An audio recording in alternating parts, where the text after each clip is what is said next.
and just end up having more for the sake of having more and not oftentimes aligning with where we're going. And it can become a distraction. So I wanted to see if there was any brave souls. You were brave enough to try this practice on this last week. I'm wondering, out of anyone who tried it on, would you very quickly be able to summarize 3 questions? What did you give away? What did you notice that was happening inside of you when you were thinking about or leading up or when you gave that away? And what did you experience or become aware of God when you gave that away? What did you give away? What did you notice that was happening inside you, around you? And then what did you actually become more aware of God in any certain way? Is there anyone who was here last Sunday that raised your hand that did it that would want to answer those 3 questions very succinctly? The call to courage. How many people raised your hand last Sunday? Okay. How many did what you raised your hand to do? Okay, we're getting narrow. So I'm looking at a few of you. I wonder if you want to share your experience very succinctly. Like very succinctly. Yes, Steve, come here real quick. Can we just say thank you to Steve? I did not prep him for this. He is coming up in the moment. So, first of all, what did you give away? I gave away some speakers. What did those mean to you? Well, just this idea of, playing my records and just this vibe of having a chance to, just express. I'm not really sure, to be honest. So there was enough meaning, though, to pick that out from a number of other things.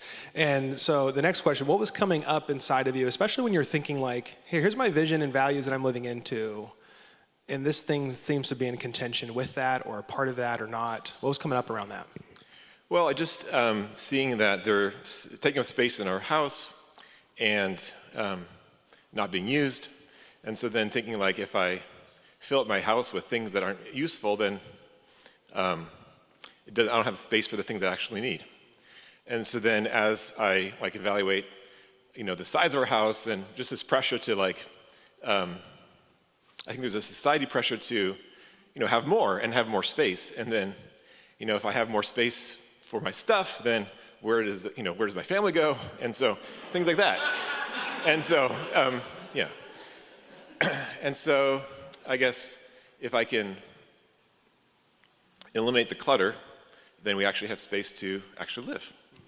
Yeah, and to live into the things that you want to do as a family, who you're becoming, those kind of things. So then last question, so as you wrestled through that, as you gave them away, it sounds like, what happened with you and God? What did you become aware of in that?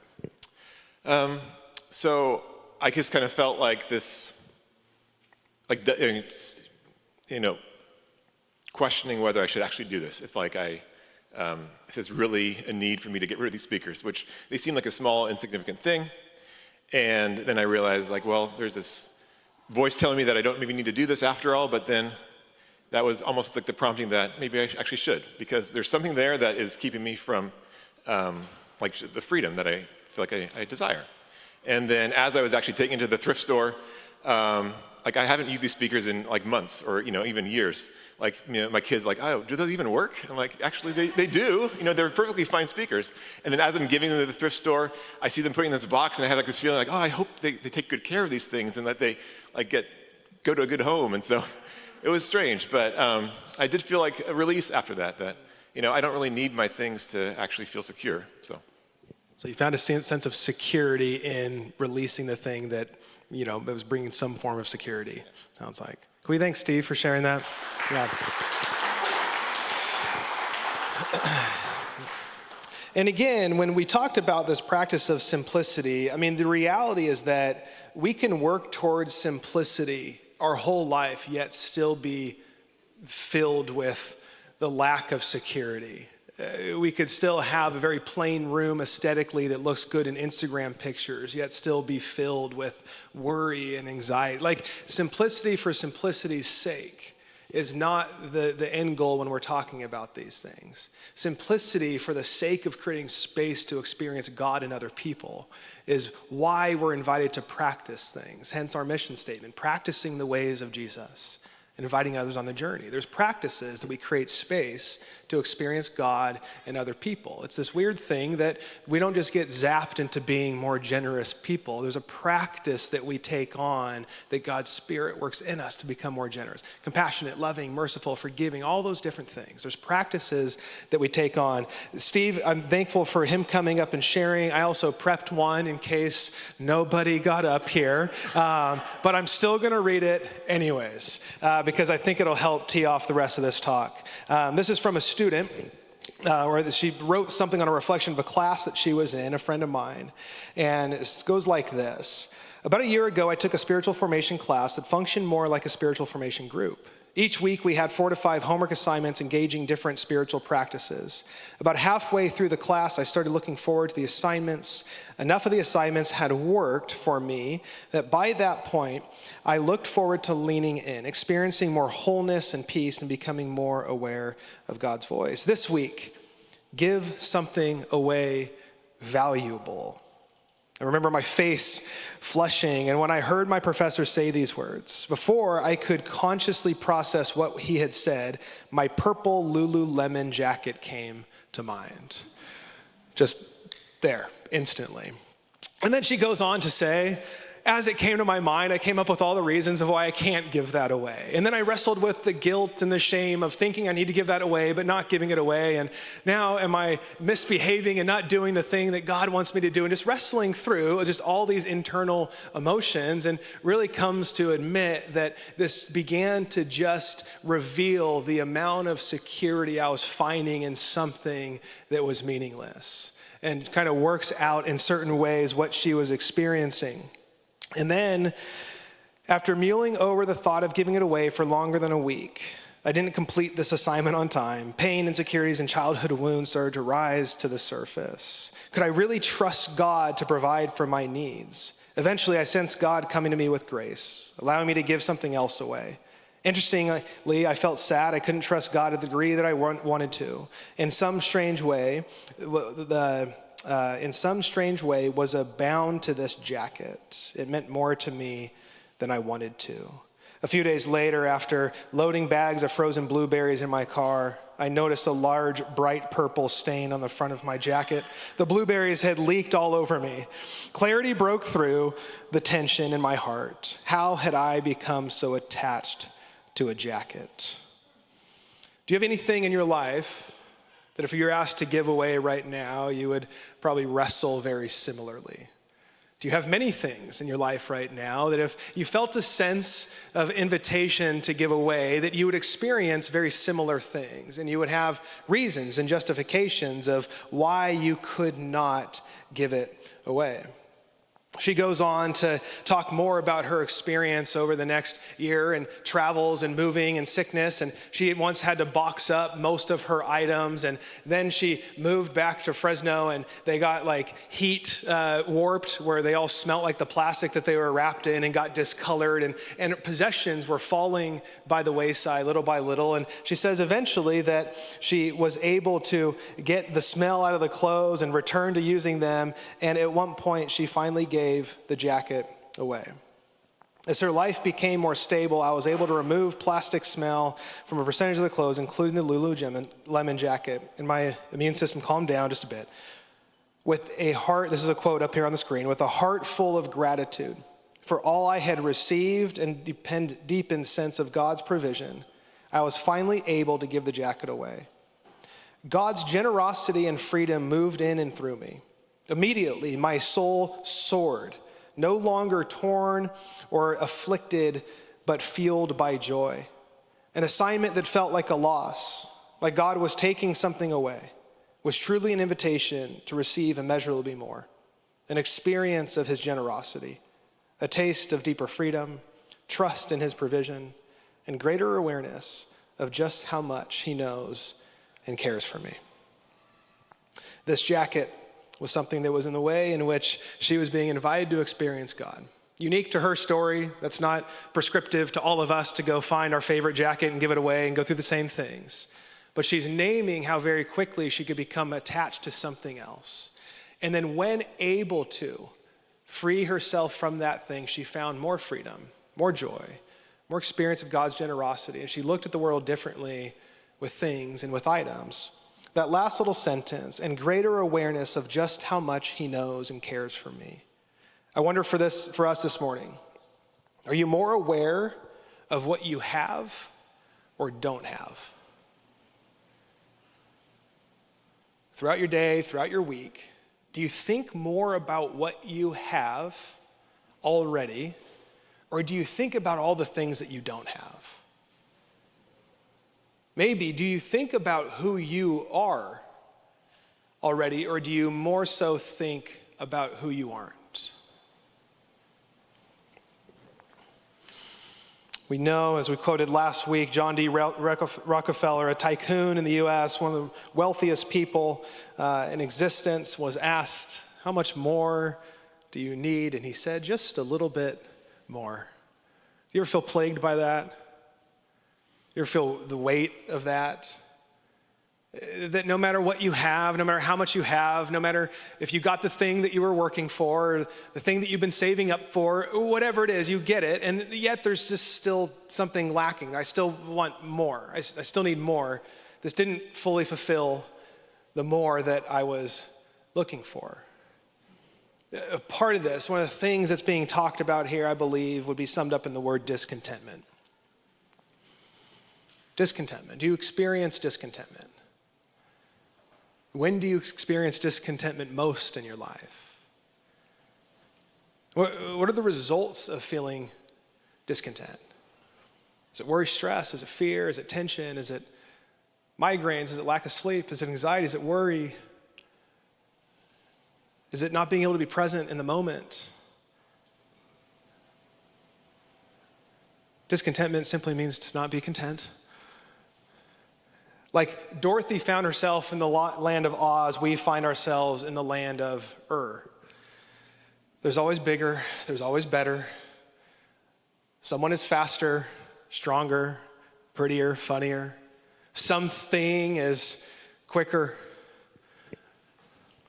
Like, no matter where you go, no matter where you turn, no matter where you look, there's an Ur right around the corner. You finally got that thing. Finally got that person. Finally got that social status. And yet this just like floats around us constantly. Do you experience that? Are you aware of the ways in which is present in your life?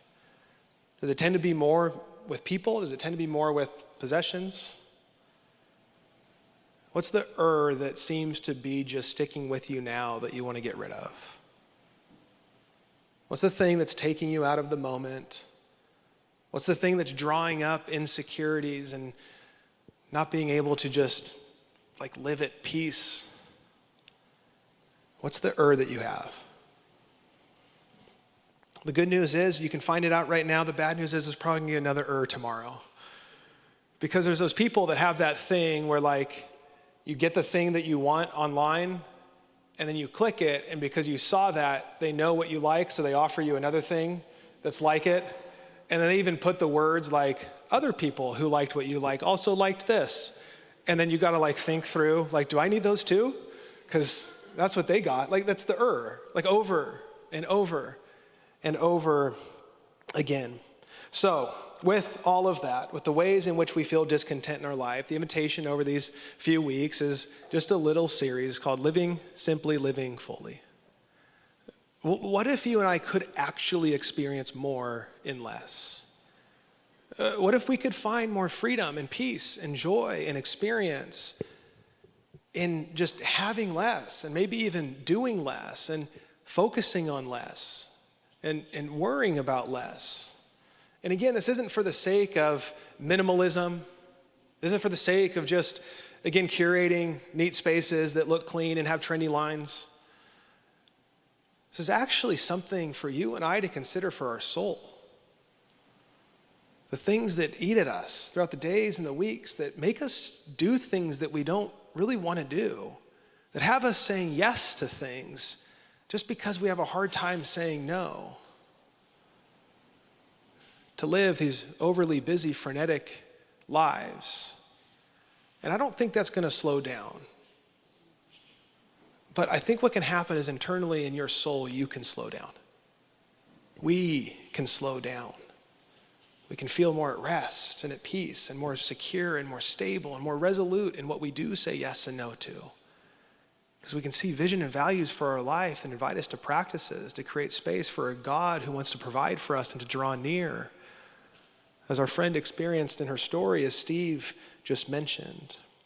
And so with this, we're going to look at Paul writing to a young leader named Timothy. And some of you might relate to Paul. He hated Christians most of his life to the point of executing them. I don't think you relate in that way.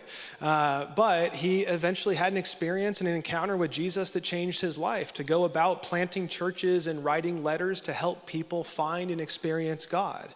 And he talks about this exact thing that you and I still experience 2,000 years later from when he wrote it. And he offers us some ways to move away from this discontentment. Now, real quick, discontentment isn't in itself bad. Some of the greatest movements in the world that have been of benefit of other people is because someone was discontent. Someone was not okay with the way that things were. Some of the greatest life transformation that happens with people individually is because they are done with the way that things are. They're done being who they've been. They're done causing destruction in their life and the lives around them. When we think about the work to actually eradicate poverty, it's because people are discontent. For people to work towards racial injustice and systems of oppression, it's because people are discontent. So discontentment can have a holy way about it that you and I need to be effective in the change that we want to see. But there's also the discontentment that takes us away, that draws us more inward, that makes life more about us, that pushes us towards the center of everything. And this is what Paul addresses when he writes to Timothy. He starts here, but godliness with contentment is great gain. Notice that Paul's not saying don't gain anything. You and I are driven oftentimes by gain. Again, it's the next step, it's the next move, it's the next thing. There's something to be gained in life. And he says, but look here, here's where it's found. It's found in godliness, and it's found in contentment. And in that, you will find much gain. And godliness is not perfection. It's not that you and I have fully arrived at this being where we just like eradicate light everywhere we walk. No, godliness is just taking on the ways of God to follow, to become more like, to lean on, to depend on God. He says, for we brought nothing into the world and we can take nothing out of it. How quickly do we forget that? Like we were brought into the world with literally nothing. And how many years did we live and be provided for with literally nothing, and we could do nothing about it? We came in with nothing, meaning that your and I's value and status and dignity and worth is not dependent on what we have. Because at the same time, don't we end up leaving with nothing? And again, it's not dependent on what we have or what we carry with us into the next life to say. For we brought nothing into the world and we can take nothing out of it, but if we have food and clothing, we will be content with that. Paul is writing from a place of experience. Paul is writing from places of imprisonment. Paul is writing from living a life where his life is at risk. And he is saying those that he's traveling with, the few others, and a couple of them also write letters in what we find in the New Testament. He's saying us, if we have food and clothing, we'll be content with that.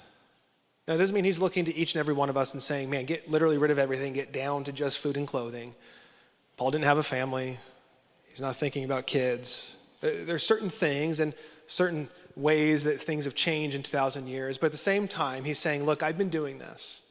And I want you to hear that I have experienced so much by just knowing I have clothing and I have food. It's all I need in this time. Then he goes on to say, for those who want to get rich.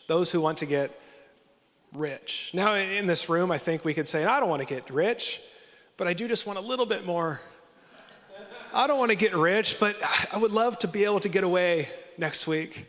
I don't want to get rich, but if I could just over and over again, right? I don't want to be rich, but he's saying if you want to get rich, those who want to get rich, they fall into the temptation and trap, then into many foolish and harmful desires that plunge people into ruin and destruction. If we just want to keep accumulating, if we want to keep getting more and more and more, at some point there's destruction, there's ruin, there's things that we don't expect because we thought that was the more that we needed, but when we just kind of find more of the other stuff that we don't want. But he's naming something in each of us, those who want to get rich. In every single one of us in this room, there's something in us that wants to have more, to take the next step, to have the next level of gain. Because then he says, for the love of money is the root of all kinds of evil. You've probably heard this one before. For the love of money is the root of all kinds of evil. And you're like, I don't know, it's not that evil. Like, I'm doing pretty good in my life. I'm not doing evil. And like, yeah, I look forward to my paycheck. And yeah, I like it to be a little bit higher. And yeah, I would like to provide differently for my family in this way. And yeah, I want to go on that trip. So how is this just evil all of a sudden? What's going on here? And he changed the language a little bit. After that, for the love of money is the root of all kind of evil. Some people, eager for money, so that lessens it. I don't feel like I'm doing something evil, but what if you're just eager for it? Like, I spend a lot of my time thinking about the next thing, If I could just have a little bit, I'm eager to keep pressing into that.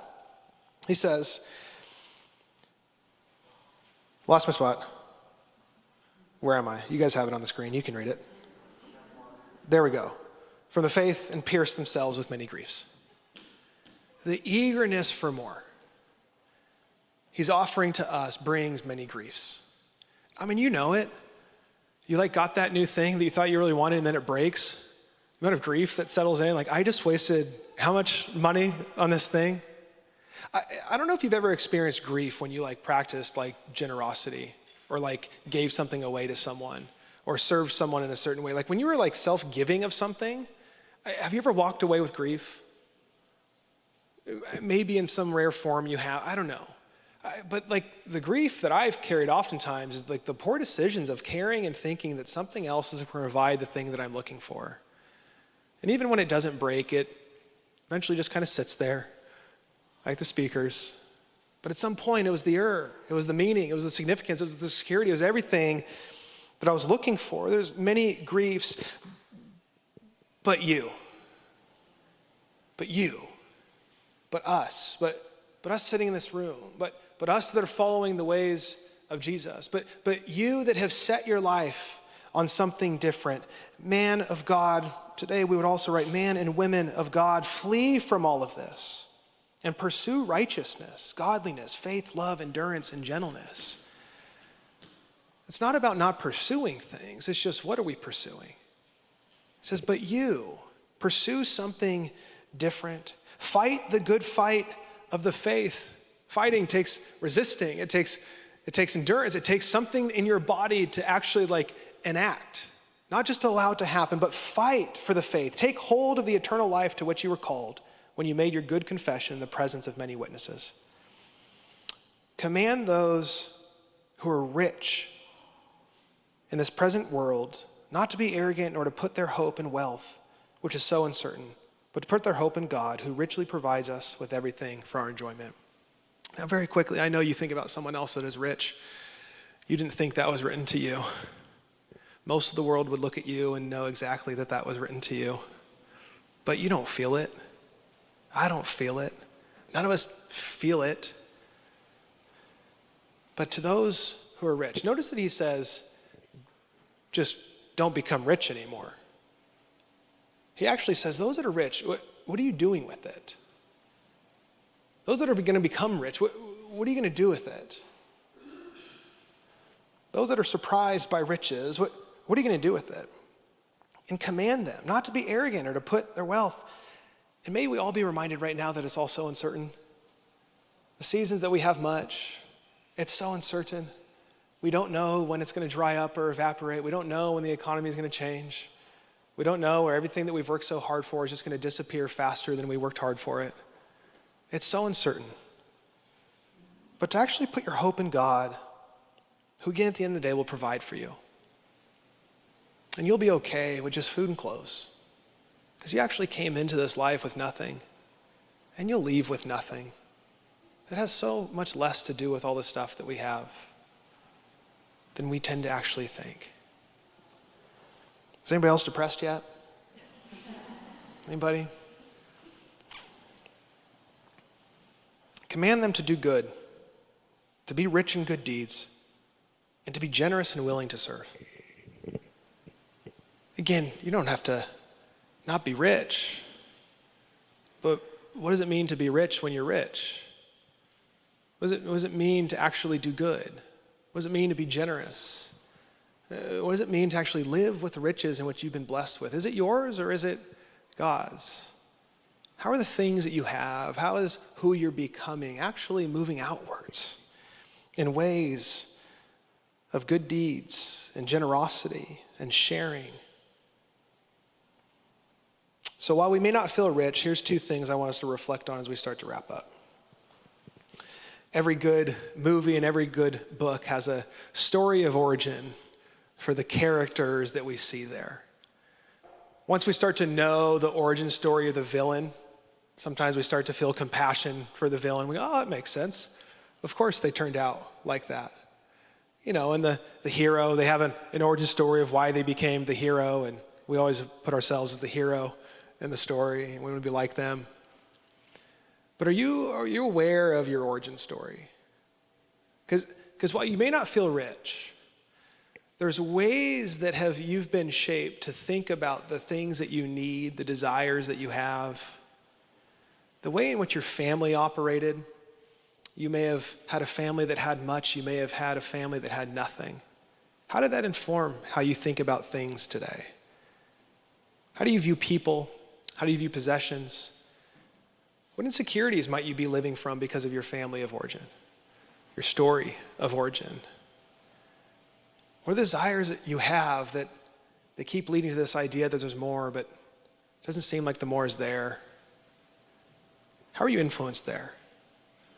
And while there's ways in which you have an upbringing that shape the way in which you view the world, the things you desire, the insecurities that you have, the fears, the wants, the hopes, the dreams, the other thing in this day and age that continues to grow is this idea of comparison. How much of your life, how much of your story today is being shaped, influenced, and controlled by comparison to others? You get the new thing, and then you see someone else got the newer thing. You got the new status, but someone else has a greater status. You finally broke into that group and very quickly found there's a better group elsewhere. Like over and over and over again. When we scroll, when we watch, when we get advertised to, how often are you thinking about the things that you already have or the things that you don't have? How oftentimes are you already thinking about who you are or maybe who you aren't? Because I would say those two things right there, I want us to draw attention to this morning. What are the ways in which your story of origin has influenced the ways in which you think about possessions, the ways in which you think about having more, the ways in which you think about being more? And then how do you actually look to other people? Does it make you compare to a point of competing, where there's something to be won? Or are there ways in which we can become content that moves outwards towards other people, where our life has been a blessing so that we can be a blessing to others? And what this looks like is what many of you in the room have done. And I believe what many of you are in the process of doing, and I believe many of you are going to continue to do. Some of you have said no to the promotion for the sake of the vision and value that you have for your life. Some of you have moved to a lower neighborhood from where you were because of the vision and the values that you had for your life. Some of you are saying no to the relationship because of the vision and the values that you have for your life. Some of you, when you get the promotion, you give more of it away because you didn't need it before. Why do you need it now? Like over and over again, there's ways in which simplicity is being practiced, where you are creating space for God to say that I am not the center of all of this. I want to be someone who is rich, that is doing good deeds. Because the reality is that when your life ends, you will not take any of it with you, but there still is the question of what will you leave behind? because you're going to leave behind a lot of things, but may you just not leave behind things. So what are you going to leave behind? What are the stories that are going to be told? What are the appreciations that are going to be shared? What are people going to say, man, we're really going to miss this? Our world would be a better place if they were still here because of this. It's not the things, it's not the it's you. And it's who you and I are becoming. Last scripture, and then worship team, you can start heading up. In this way, Paul says to Timothy, those who are rich, they give it all away. They'll lay up treasures for themselves as a firm foundation for the coming age, so that they may take hold of the life that is truly life.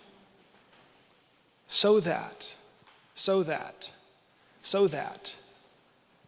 There is a way in which we're creating space to take hold of what Paul would say is truly life.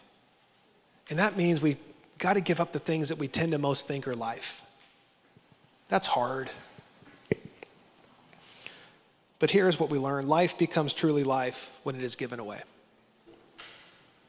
From Paul's words, from the life and story of Jesus, life is truly life. If we want to pick a measurement from the scriptures of what life is, how do we measure how we're doing at life?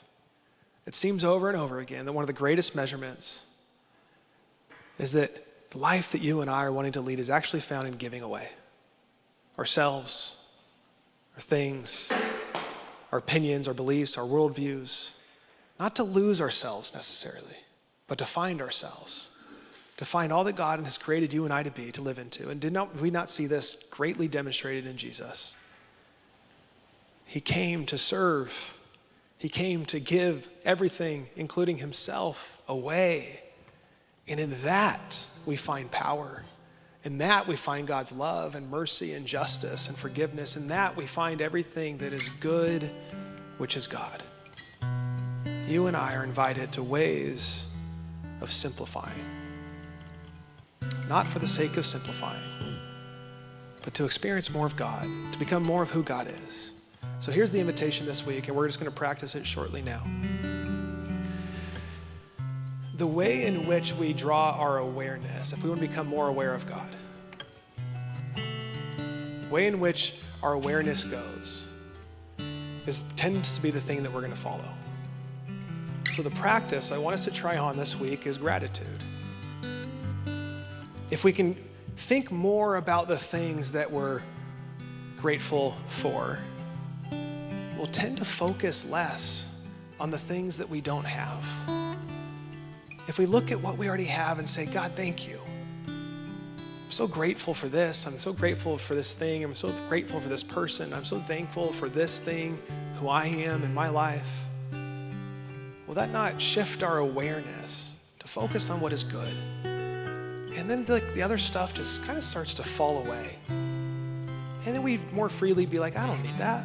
I don't want that. I don't want to get that next thing. If we're grateful for what we have, we'll give less attention to what we don't have.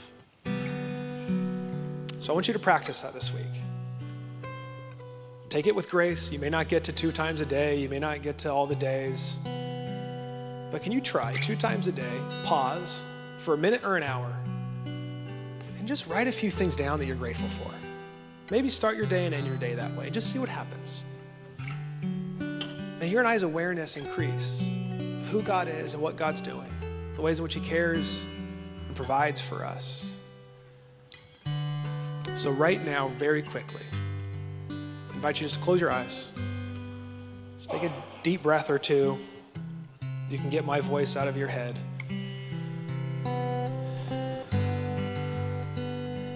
And just for a minute, just start rattling off all that you're grateful for.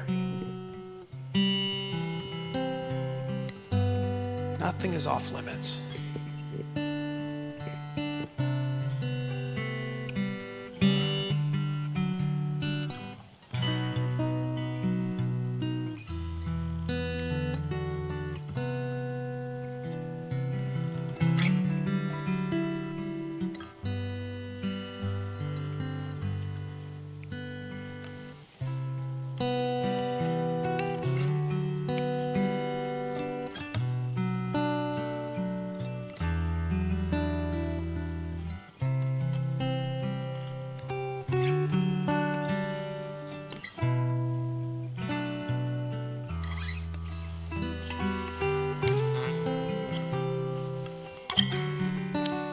Why don't we stand together?